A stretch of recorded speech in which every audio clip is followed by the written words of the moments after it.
राजा दशरथ ने कैकेयी को जब कोप भवन में देखा, बाल बिखरे हुए हैं, बेहोश पड़ी हुई है, उससे पूछा, ये क्या हाल किया है रानी? कैकेयी ने कहा कि मुझे 2 वरदान दे दो जो आपने मुझे कभी दिए थे। आज मेरे वरदान मांगने का समय है, आप मुझे मेरे 2 वरदान वापस कर दो। तो कैकेयी ने पहले वरदान में भरत को राजगद्दी और दूसरे वरदान में राम को 14 वर्ष का वनवास मांग लिया। तो दशरथ जी बड़े विचलित हुए और क्या कहा कि ये तो ठीक है कि तुम भरत को राज मांग रही हो, लेकिन राम को 14 वर्ष का वनवास मत मांगो। क्या कहा भजन के माध्यम से?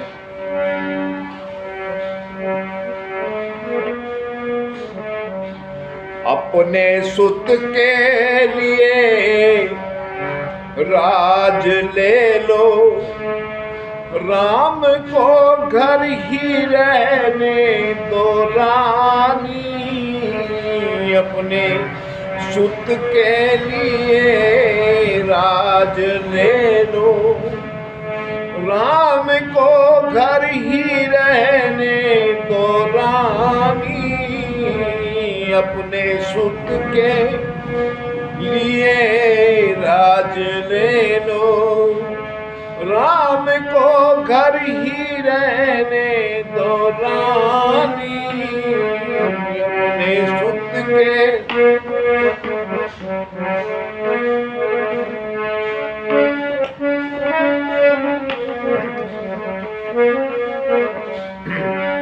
राम से डर नहीं तुमको रानी, फिर निठुरता ये क्यों तुमने ठानी। फिर निठुरता ये क्यों तुमने ठानी। राम से डर नहीं तुमको रानी, फिर निठुरता ये क्यों तुमने ठानी। फिर निठुरता ये क्यों तुमने ठानी। अपने सुत के लिए राज ले लो, राम को घर ही रहने दो रानी। अपने सुत के लिए राज ले लो, राम को घर ही रहने दो रानी। अपने सुत के लिए राज ले लो।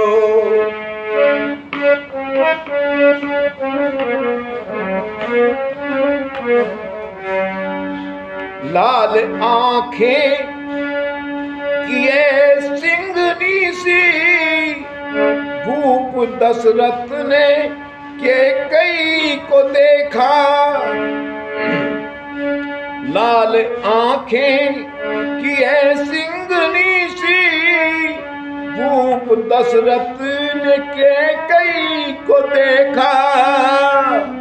बढ़ गए उनके चरणों में राजा, पड़ गए उनके चरणों में राजा।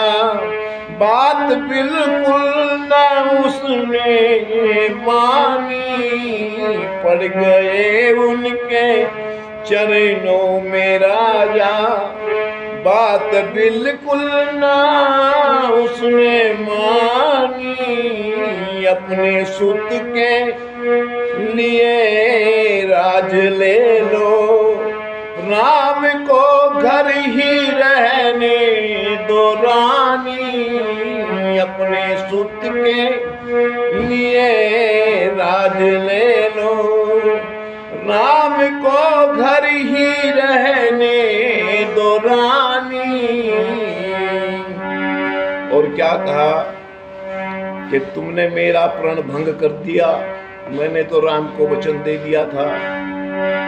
राज तिलक का प्रण भंग कर दिया है हमारा, नरक में वास होगा तुम्हारा। प्रण भंग कर दिया है हमारा, नरक में वास होगा तुम्हारा। नरक में वास होगा तुम्हारा। राम अथवा भरत के विषय में, राम अथवा भरत के विषय में, वेद की बात ना हमने जानी।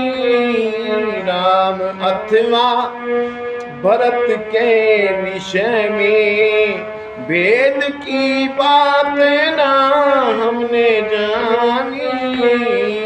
अपने सुत के लिए राज ले लो, अपने सुत के लिए राज ले लो।